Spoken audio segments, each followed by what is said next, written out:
नमस्कार, मैं हूं रहीतार और आप देख रहे हैं RLTV इंडिया। तो आज है 24 अक्टूबर और दिन है गुरुवार, सुबह के 6 बज चुके हैं। समय हो चुका है न्यूज बुलेटिन का। ये जानेंगे क्या चल रहा है देश और दुनिया में। तो आज की बुलेटिन में बात करेंगे इंटरनेशनल रिलेशंस के बारे में, यानी ब्रिक्स की समिट संपन्न हो चुकी है और इस समिट में अपने देश के प्रधानमंत्री नरेंद्र मोदी ने हिस्सा लिया है। साथ ही सलमान खान और लॉरेंस बिश्नोई को लेकर भी काफी बड़ी खबरें हैं और साथ ही बाबा सिद्दीकी की हत्या को लेकर भी काफी बयान निकल के आए बाहर।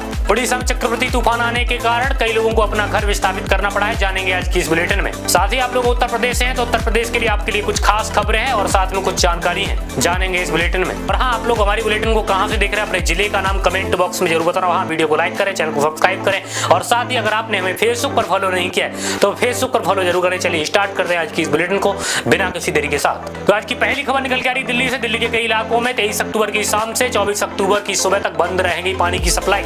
यानी दिल्ली के सोनिया विहार वाटर ट्रीटमेंट प्लांट में मेंटेनेंस के काम के चलते 23 अक्टूबर शाम से 24 अक्टूबर की सुबह तक दक्षिणी दिल्ली के कई हिस्सों में पानी की सप्लाई बंद रहेगी। और दिल्ली जल बोर्ड के अनुसार लाजपत नगर, सराय कालेखा, कैलाश नगर, ओखला, सब्जी मंडी, कालीगाजी और कोटला, मुबारकपुर, गोविंदपुरी समेत कई इलाकों को प्रभावित होंगे।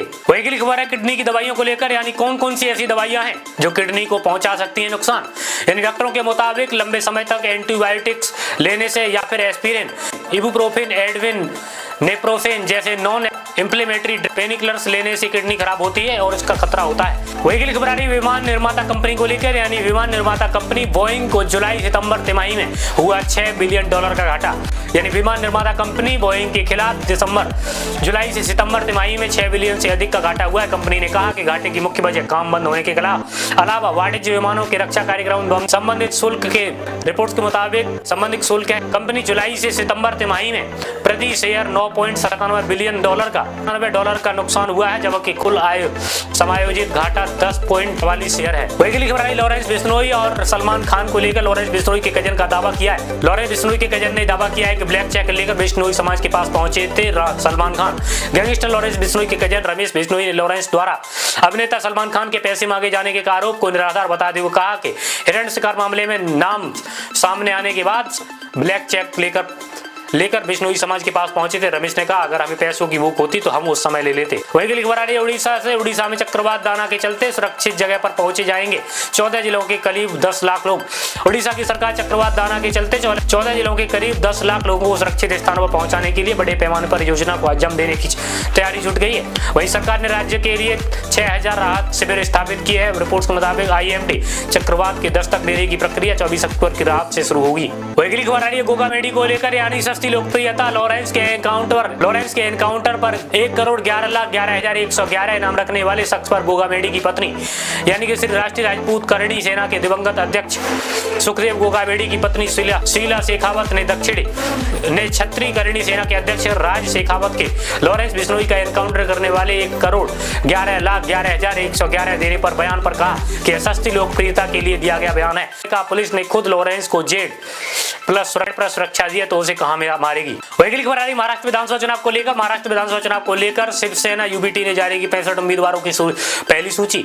महाराष्ट्र विधानसभा चुनाव को लेकर शिवसेना UBT ने 65 उम्मीदवारों की सूची जारी कर दी और पार्टी ने वर्ली सीट से मुख्यमंत्री उद्धव ठाकरे के बेटे आदित्य ठाकरे को उम्मीदवार बनाया। शिवसेना UBT के राज्यसभा सांसद संजय राउत ने बताया कि इस चुनाव में शिवसेना UBT शरद पवार गुट की NCP और कांग्रेस 85 सीटों पर लड़ेंगे।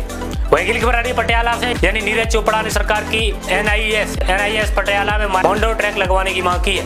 यानी ओलंपिक पदक विजेता भारतीय जेवलिन थ्रोअर नीरज चोपड़ा ने खेल मंत्री मनसुख मांडविया से पटियाला पंजाब स्थित राष्ट्रीय खेल संस्थान के जल्द मोडो ट्रैक लगवाने की मांग की है। और मोडो ट्रैक एक नई सतह है स्पर्धाओं के लिए किया जाता है और यह प्रदर्शन के स्तर को बढ़ाने और चोट लगने की संभावना को कम करता है। वही अगली खबर आ रही चीनी राष्ट्रपति से मुलाकात पर PM नरेंद्र मोदी ने, यानी भारत चीन संबंध वैश्विक शांति के लिए महत्वपूर्ण है। यानी प्रधानमंत्री नरेंद्र मोदी ने बुधवार को रूस के ब्रिक्स सम्मेलन के दौरान चीन के राष्ट्रपति शी जिनपिंग के साथ हुई द्विपक्षीय बैठक को लेकर एक्स पर लिखा कि भारत चीन संबंध दोनों देशों के लोगों और क्षेत्रीय व वैश्विक शांति स्थिरता के लिए महत्वपूर्ण है। प्रधानमंत्री ने लिखा आपसी विश्वास, आपसी सम्मान और आपसी संवेदनशीलता द्विपक्षीय संबंधों का मार्गदर्शन करेगी। वही अगली खबर आ रही PM नरेंद्र मोदी को लेकर। PM नरेंद्र मोदी और चीन के राष्ट्रपति जिनपिंग के बीच 5 साल में हुई पहली द्विपक्षीय बैठक। यानी प्रधानमंत्री नरेंद्र मोदी चीन के राष्ट्रपति के बीच शी जिनपिंग के बीच बुधवार को 5 साल पहले द्विपक्षीय बैठक हुई और दोनों नेताओं के बीच ब्रिक्स शिखर सम्मेलन के दौरान कजान रूस में यह मुलाकात हुई। इस दौरान पीएम नरेंद्र मोदी ने मुझे यकीन है कि हम खुलकर संवाद करेंगे और हमारी चर्चा रचनात्मक होगी। वही खबर है एआई को लेकर, यानी इंसानों पर कब्जा नहीं करेगी एआई, बढ़ाएगी मानवीय बुद्धिमत्ता। मेटा एआई वैज्ञानिक लखन यानी मेटा के वाइस प्रेसिडेंट और मुख्य एआई वैज्ञानिक यान लखन के बेंगलुरु में आयोजित मेटा के पहले बिल्ड विद एआई समिट में कहा कि एआई इंसानों पर कब्जा नहीं करेगी बल्कि मानव बुद्धिमत्ता बढ़ाएगी। और उन्होंने कहा कि एआई हर किसी के लिए और हर कोई इससे अपनी भाषा में स्वास्थ्य संबंधी मुद्दों पर सवाल पूछ सकता है। वही खबर आ रही है पीएम नरेंद्र मोदी को लेकर, हमें युवाओं को उत्पन्न हो रही कट्टरता को रोकने की जरूरत है, ब्रिक्स समिट में पीएम मोदी ने कहा है। खुले ब्रिक्स सम्मेलन में बुधवार को प्रधानमंत्री नरेंद्र मोदी ने कहा, आतंकवाद और टेरर फाइनेंसिंग के निपटने के लिए हम सभी को एक मत होकर दृढ़ता से सहयोग करना होगा। प्रधानमंत्री नरेंद्र मोदी ने कहा, हमारे देश के युवाओं में उत्पन्न हो रही कट्टरता को रोकने के लिए हमें सक्रिय रूप से कदम उठाने चाहिए। वही खबर आ रही है शेयर मार्केट को लेकर, आज क्यों पेटीएम के शेयरों में आई तूफानी तेज, यानी एनपीसीआई द्वारा पेटीएम को नए यूपीआई यूजर्स जोड़ने की मंजूरी दिए जाने के बाद आज कारोबार के दौरान उसके शेयरों में 12% से अधिक की तेजी आई है। हालांकि कारोबार की समाप्ति पर कंपनी के शेयर 8.40 पर चढ़कर बंद हुए और चालू वित्त वर्ष की दूसरी तिमाही 930 करोड़ का शुद्ध मुनाफा होने की पेटीएम के शेयरों में तेजी आई। वही चीन के साथ हुए सीमा समझौते को लेकर देश को विश्वास में ले केंद्र सरकार, कांग्रेस ने ऐसा बयान दिया है। कांग्रेस नेता जयराम रमेश ने भारत चीन सीमा क्षेत्र में एलसी पर गश्त को लेकर दोनों देशों में बनी सहमति पर प्रतिक्रिया दी है। उन्होंने कहा, अब जब चीन संघ या समझौता हुआ है तब सरकार को देश के लोगों को विश्वास में लेना चाहिए। उम्मीद है सैनिकों की वापसी के लिए वही स्थिति बहाल होगी और जो मार्च 2020 में थी। वही खबर आ रही है प्रियंका गांधी को लेकर, यानी उन्होंने कहा, आज पहली बार अपने लिए प्रचार कर रही हूँ वायनाड में, यानी केरल की वायनाड सीट से लोकसभा उपचुनाव के लिए कांग्रेस महासचिव प्रियंका गांधी ने बुधवार को नामांकन दाखिल किया है। और वायनाड में जनसभा को संबोधित करते हुए उन्होंने कहा कि मैंने 35 सालों में अपने माता पिता और भाई सहयोगियों के लिए प्रचार किया, लेकिन आज पहली बार अपने लिए प्रचार कर रही हूँ। दरअसल प्रियंका पहली बार चुनाव लड़ रही है। वही सरकार ने वित्तीय गड़बड़ियों के मामले में सेबी चीफ को क्लीन चिट देने की खबरों का किया खंडन, यानी वित्त मंत्रालय के एक प्रवक्ता ने उन रिपोर्ट्स का खंडन किया है जिनमें कहा गया था कि वित्तीय गड़बड़ियों में हितों में टकराव के आरोपों मामले में सेबी प्रमुख माधवी बुच को क्लीन चिट दे दी गई है। रिपोर्ट्स के मुताबिक बताया जा रहा है कि प्रवक्ता मामले में कोई जांच नहीं हुई है। रिपोर्ट्स में कहा गया है कि बुच के खिलाफ कुछ आपत्तिजनक नहीं मिला है। वही खबर बाबा सिद्दीकी के हत्याकांड को लेकर, बाबा सिद्दीकी के हत्याकांड में एक और आरोपी हुआ गिरफ्तार और अब तक 11 आरोपी हुए अरेस्ट। यानी मुंबई पुलिस ने महाराष्ट्र के पूर्व मंत्री बाबा सिद्दीकी की हत्या के मामले में अमित हेसमा सिंह कुमार नामक शख्स को गिरफ्तार किया। पुलिस के मुताबिक आरोपी हरियाणा के कैथल का रहने वाला है और मामले में अब तक 11 आरोपियों को गिरफ्तार किया जा चुका है। 12 अक्टूबर को बाबा सिद्दीकी की गोली मारकर हत्या कर दी गई थी। वही खबर है उड़ीसा से, यानी उड़ीसा में चक्रवात दाना पूर्वी तट से टकराया और उड़ीसा के कई हिस्सों में बारिश हुई शुरू। आईएमडी की रिपोर्ट के मुताबिक पता चला है, यानी भारतीय मौसम विभाग के मुताबिक बुधवार दोपहर चक्रवर्ती तूफान दाना का बाहरी बैंड पूर्वी तट से टकराया और इससे उड़ीसा में केंद्रपाड़ा और भद्रक जिले में कुछ हिस्सों में बारिश और प्रतिकूल मौसम परिस्थितियां देखने को मिली। चक्रवात के एक दूसरे से करीब 70 किलोमीटर की दूरी पर स्थित है। भितरकनिका राष्ट्रीय उद्यान और धामरा बंदरगाह के बीच शुक्रवार तड़के दस्तक दे सकता है। वही खबर आई लॉरेंस बिश्नोई को लेकर एक खुलासा हुआ, यानी करोड़ों रुपए की संपत्ति का मालिक है गैंगस्टर लॉरेंस बिश्नोई। गुजरात की साबरमती सेंट्रल जेल में बंद गैंगस्टर लॉरेंस बिश्नोई करोड़ों रुपए की संपत्ति का मालिक है। और लॉरेंस के कजन रमेश बिश्नोई ने बताया कि उसके कुल संपत्ति 7 करोड़ से 10 करोड़ के बीच में है, जिसमें 7.20 करोड़ की पुश्तैनी जमीन शामिल है। यह संपत्ति मुख्य रूप से तस्करी, ब्लैकमेलिंग और संगठित अपराध से अर्जित की गई है। वही खबर है लॉरेंस बिश्नोई को लेकर, लॉरेंस बिश्नोई ने दिल्ली पुलिस को बताया कि सलमान खान के पीछे पड़ने का असली कारण।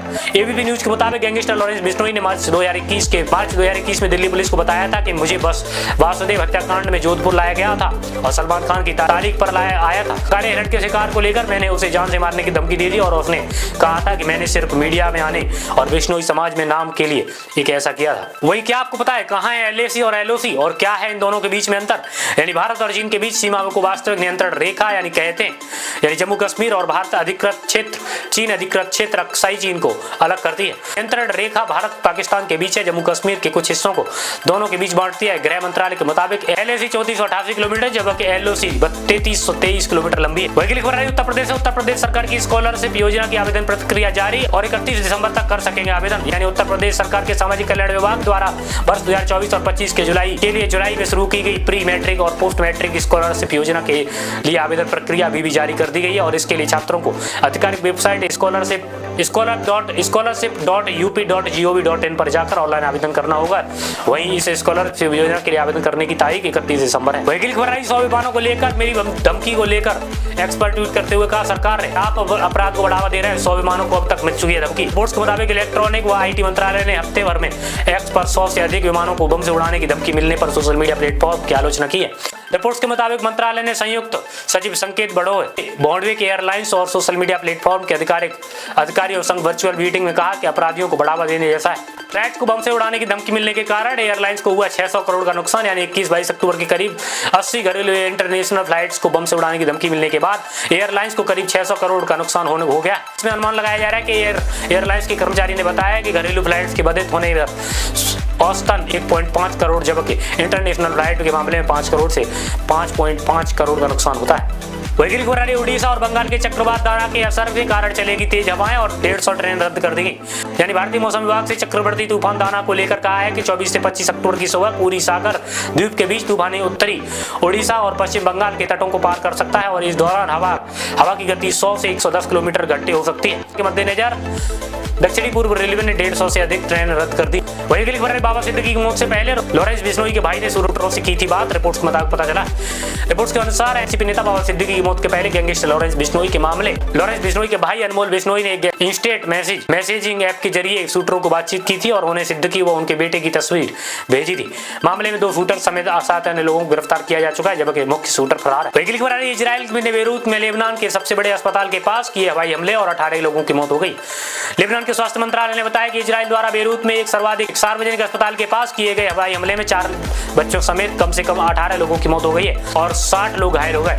रिपोर्ट्स के मुताबिक मंत्रालय अस्पताल लेबनान और सबसे बड़ा सार्वजनिक अस्पताल है और कम से कम 3 बिल्डिंग क्षतिग्रस्त हो गई। तो दोस्तों आज की बुलेटिन में इतना ही। होप आप सभी को बुलेटिन पसंद आई तो वीडियो को लाइक करना, चैनल को सब्सक्राइब नहीं किया है तो चैनल को सब्सक्राइब करना। तो चलिए फिर मिलते हैं आप सभी के नेक्स्ट बुलेटिन के साथ। तब तक के लिए जय हिंद, जय भारत, वंदे मातरम।